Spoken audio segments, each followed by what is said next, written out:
Reinforcement learning transforms robotics by letting machines learn through experience rather than explicit programming.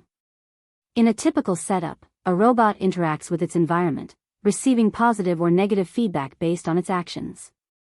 Over time, it learns to maximize rewards, like successfully stacking boxes or avoiding obstacles. This trial-and-error process mimics how animals learn, but at silicon speed. For instance, a warehouse robot might start by randomly picking items, but after thousands of cycles, it discovers efficient gripping strategies.